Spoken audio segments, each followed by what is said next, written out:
Join me today on Walk with History as we honor the band of brothers here at Arlington National Cemetery.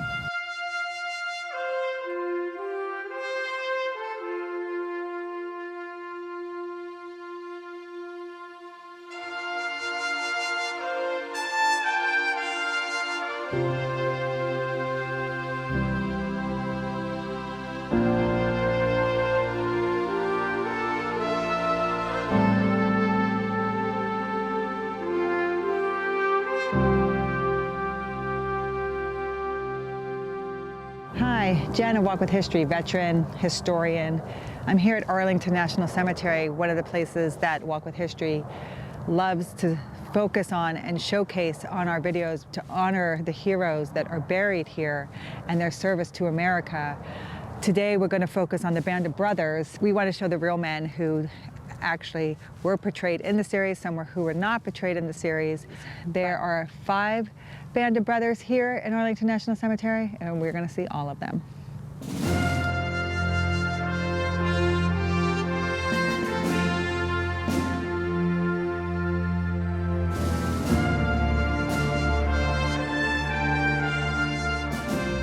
I'm here in Section 31 with Master Sergeant Albert Blithe. You might remember him as Private First Class Albert Blithe.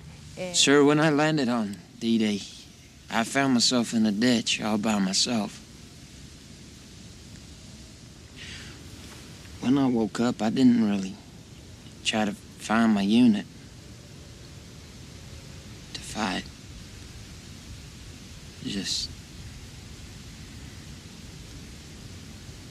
I just kind of stayed put. What's your name, Trooper? Blithe, sir. Albert Blithe. In the episode with Dick Winters where he loses his sight because of PTSD and then is inspired by Dick Winters in the farm.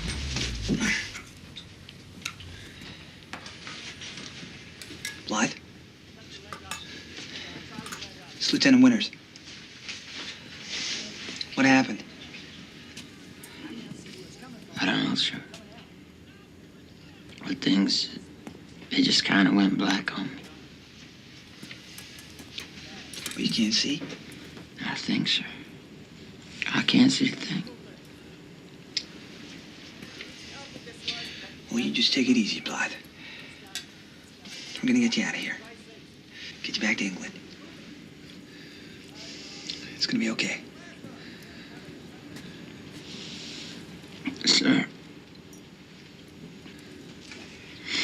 I didn't want to let anyone down. Just take it easy. Okay, son. Sir. Yeah, what is it? Thank you, sir. I'm okay. Yeah, I'm okay. I'm okay. I think I'm okay. You can see? God, I don't know what happened. I think I'm okay. And kind of reinforces his belief in what he is doing. Gets injured, and it's believed that he is killed. Stephen Ambrose said that they never heard from him again, so he just assumed that he was killed, but he was not. He actually joins the military again and again. And the mini-series here is a true story. No question about it. That's a true story. But the way it's presented is unfair to the man. It's exaggerated. And it's not fair to the man in any sense of the word. I can give you a little background on Blithe. It's not the way it was in the presented. But he did have this problem that he was that frightened, he was that scared that he blanked out.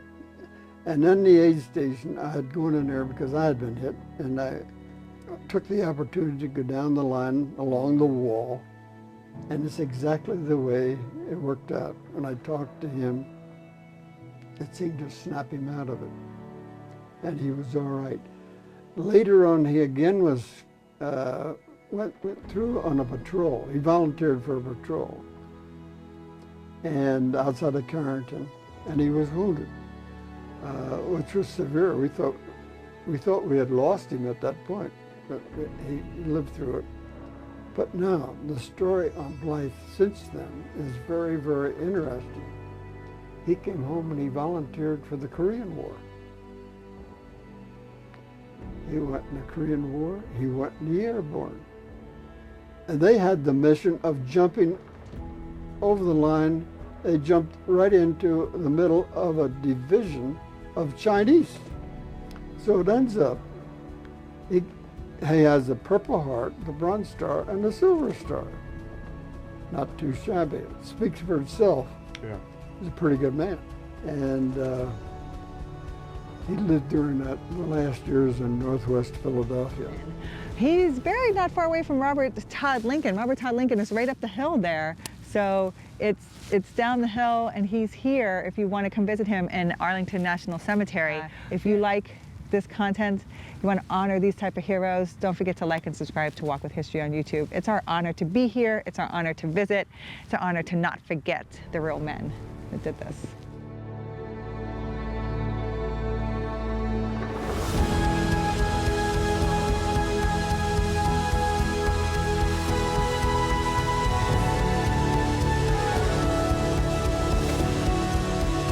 I'm here in section 54 of Arlington, and I'm here with Robert Strayer, Colonel Robert Strayer.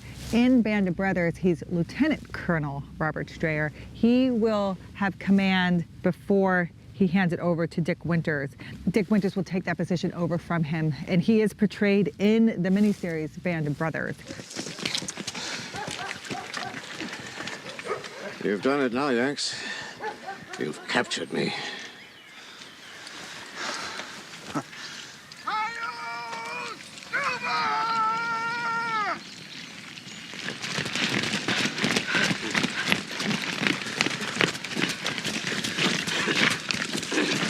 Who was the idiot who cut that man's fence? I was ordered to, sir. By who? Major Horton, sir. Major Horton? Yes, sir. Major Horton told you to do that? Yes, sir. Major Horton ordered you to cut the fence?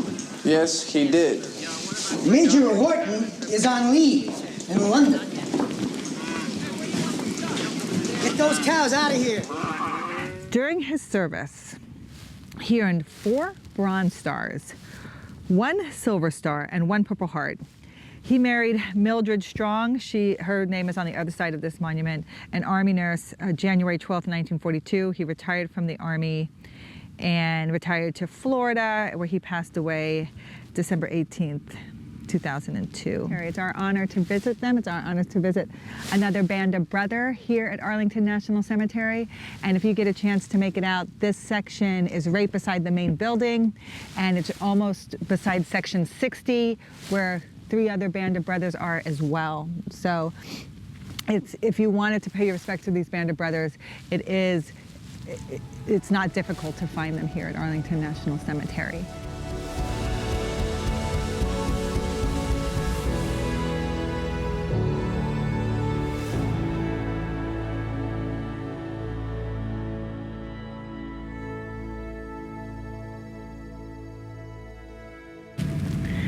Hi, I'm here in section 60 with Private First Class Aurther Mauzerall, and he's one of Easy Company's 101st Airborne, it says right here. There's not much about him. He's not depicted in the show, but he did do his service. He's wounded in the Battle of Karaton, and after that, there is not much more on his record, but he definitely survives the war. He's buried here in 1988, but he's one of the Band of Brothers, one of the 5 here at Arlington National Cemetery. So we definitely wanted to stop and to honor him as well for his service.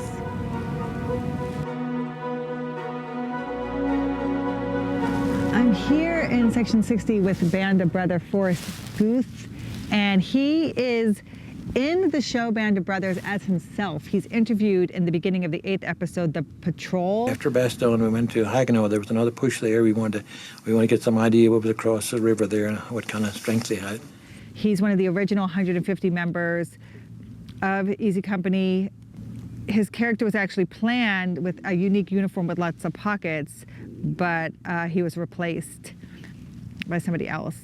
And I was deferred. I could have stayed there the rest of the war for the defense industry, but had two crazy friends in little hometown of Fogelsville, decided we ought to go into paratroops. They found out they were getting $50 a month extra, so over the regular pay. So we joined up, volunteered for the paratroops. Guth was stationed in Aldeborn, so our video from Aldeborn, Guth was there with everybody and training carried out there. He was part of the first jump into Normandy on D-Day, June 6, 1944. And you could see it. They had a tracer. Tracers are ammunition that has phosphorus in it, and as they come up, you could see these things curving towards you. They hit some planes. One of the planes went down. Our company commander's plane went down with Captain Meehan. Our plane was hit a couple of times, but nobody was hurt. You could hear the binging through the wings. It's just a tin can. When they thought they got to the target, they put the green light on, and you jumped, one after another. We should have been fairly close together, but because we were going, instead of going about 75 miles an hour, they were going about 150, because they sped up to get out of there, and I can't blame them. During occupation, Market Garden, and he was injured while landing because of a parachute malfunction, where he was taken to an army hospital in England. He rejoined Easy Company in France before they went to the Battle of the Bulge in 1944. After the war, he enrolled in college and went to New York to get his master's degree. He became a teacher in Norfolk, Virginia, where Walk with History is based out of right now before we move again with the Navy. He met his wife, Harriet. They married in 1949. She is buried here as well on the other side. Is her name. The couple moved to Delaware and they retired there. He passed away August 9th, 2009 in Delaware and buried here in Arlington National Cemetery. It's our honor to visit him today and to remember his service and his heroism and what he did with the Band of Brothers.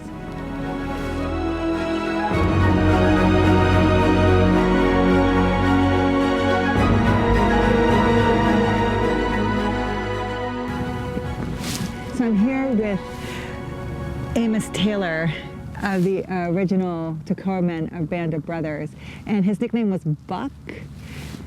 He's not depicted in the show, but he was a non-commissioned officer with Easy Company, 2nd Battalion, 506 in the 101st Airborne. He was one of the 140 original Toccoa men, and he has his life story in We Who Are Alive and Remain: Untold Stories from Band of Brothers. In July of 1942, he enlisted, volunteered for the paratroopers in Philly, assigned to Easy Company, and received training under Sobel. He was an excellent shot. He and Shifty Powers were the only two men in Easy Company to make expert marksmen, the only two. During his training, he went AWOL to meet with Elaine, who he later married. He never hated Sobel, but he thought he could be unfair. He was one of the NCOs who participated in the mutiny initiated in England, and he made his first combat jump on D-Day. In January 1945, Taylor was shot in his leg at Foy and was sent to an aid station. The wound was serious enough that the war for him was over, and he spent 11 months in hospitals for his injury. After that, he went back to the States. He married Elaine, and her wedding dress, Elaine's wedding dress, was made from the white silk reserve chute that he had. He passed away 18 days after his wife. So you can see August 24th here, and she is August 6th. So yeah, he passed away 18 days after his wife, and he has the Purple Heart here as well. So we just want to honor him as one of the Band of Brothers, one of the original Band of Brothers here in Section 60 of Arlington National Cemetery.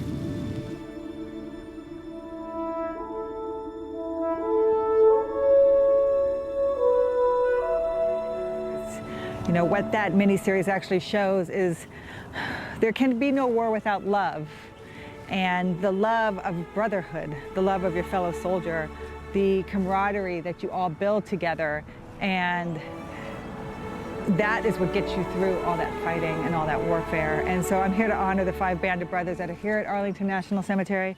I'm here to honor their service. And if you ever get a chance to make it out here to Arlington National Cemetery, we have other videos honoring other soldiers and people who have fought for their country who are buried here. It's always an honor. And on to my next Walk with History.